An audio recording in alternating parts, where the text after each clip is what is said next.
Nous avions repéré des degrés de nihilisme qui peuvent aller du scepticisme au pessimisme jusqu'à l'ivresse de l'autodestruction en passant par des excès de ressentiment. Nous avons vu également qu'il pouvait y avoir un nihilisme joyeux, en ce sens que nous savons préserver en soi le sens de la joie malgré les malheurs, la tristesse et les désastres. On dirait aujourd'hui qu'on ne perd pas le sens de son humanité et où l'on voit parfois, dans des situations extrêmes, où se révèle à soi-même la pleine puissance de sa propre présence. On peut penser à ce gendarme qui offre sa vie pour sauver celle de la caissière qui se trouve prise en otage par un terroriste. Nietzsche, de son côté, distingue bien deux sortes de nihilisme.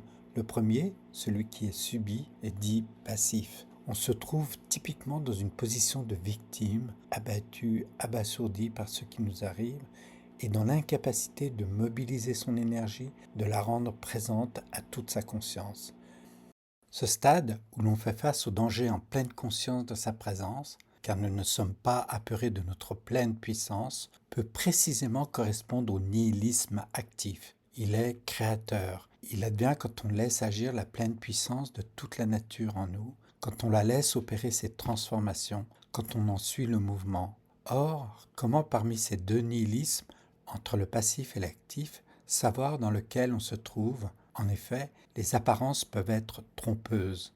Si je me trouve dans l'ivresse de l'autodestruction, celle-ci résulte-t-elle d'un acte de bravoure ou provient-elle de la folie de mon ressentiment que je laisse exploser?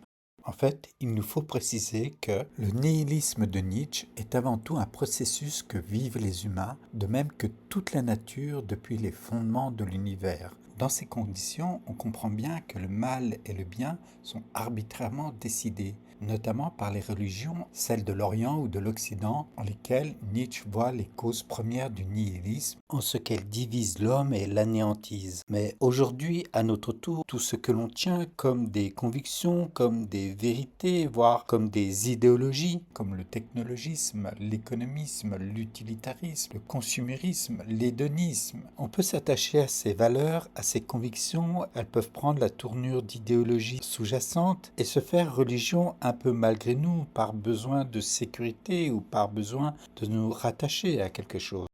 Il nous faut maintenant faire le rapport avec ce que nous avons repéré dans notre café philo.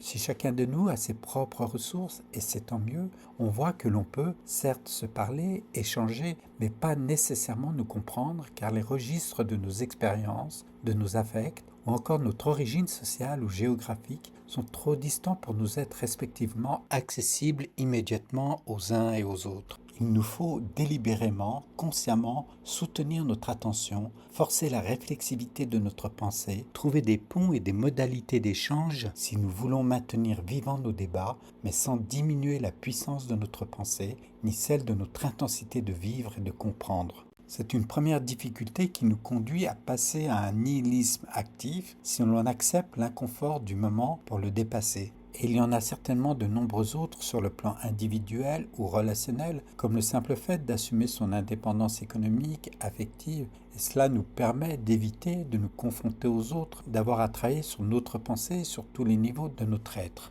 Mais sur le plan collectif, l'autre nihilisme que nous assumons dans notre café philo consiste à faire des rapprochements avec la vie réelle, avec les apports des uns et des autres, mais aussi avec d'autres auteurs, d'autres disciplines comme des historiens, des anthropologues, des sociologues qui eux aussi s'inspirent également des philosophes pour observer le monde.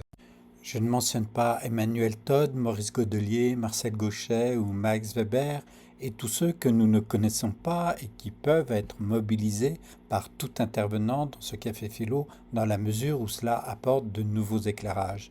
Mais pour chacun de nous, autour de cette table, nous nous entendons sur le fait que le monde est gravement perturbé. C'est sa marchandisation qui s'est radicalisée à tous les niveaux de la société, y compris jusqu'à augmenter un risque de guerre généralisé. Si bien qu'il ne s'agit pas, entre nous, de nous entendre sur la philosophie par laquelle on sauve sa peau tout seul dans son coin, dans sa méditation. Cette affaire-là est entendue, chacun doit sauver sa peau et c'est tant mieux s'il y parvient à son niveau.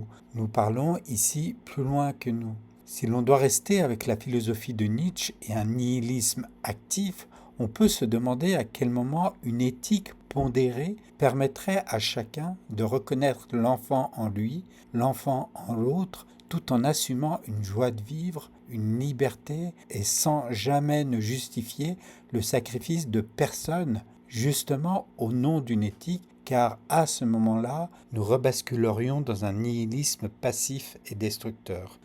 Il est temps de conclure ce compte-rendu de Café Philo. Nous savons que nous devons pondérer plusieurs ordres de valeurs, mais aujourd'hui, en raison de la radicalisation de notre monde et des discours qui y sont tenus, il semble clair que nous ne pouvons pas nous tenir à l'écart du monde, car nous serons touchés d'une manière ou d'une autre dans nos manières de vivre, de nous aimer, de communiquer et bien entendu dans l'héritage que nous laissons à nos enfants. Pouvons-nous leur laisser un monde pire et plus dangereux que celui que nous avons hérité ? Non, n'est-ce pas? Il y a là une éthique qui marche à l'envers, et c'est bien le signe que sur le plan de la nation et sur le plan géopolitique, le nihilisme en est un stade plutôt passif. Trop de gens, trop d'enfants sont sacrifiés sur la table du progrès et d'idéologies rampantes derrière nos prises de position ou nos convictions, ou encore en raison de notre inertie, de notre confort, dont chacun peut jouir dans notre monde occidental, ou parce qu'il occupe une place ici ou ailleurs et que son avenir à court terme se trouve garanti.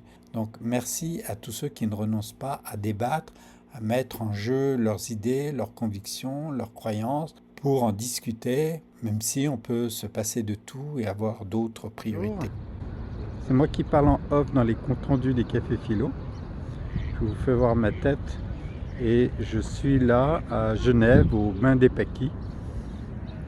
Un tour d'horizon. Donc juste pour dire que je ferai un supplément par rapport à Nietzsche, parce que j'ai trouvé des ressources intéressantes et elles m'ont inspiré pour faire ce compte rendu. Alors je vous dis à bientôt, au revoir.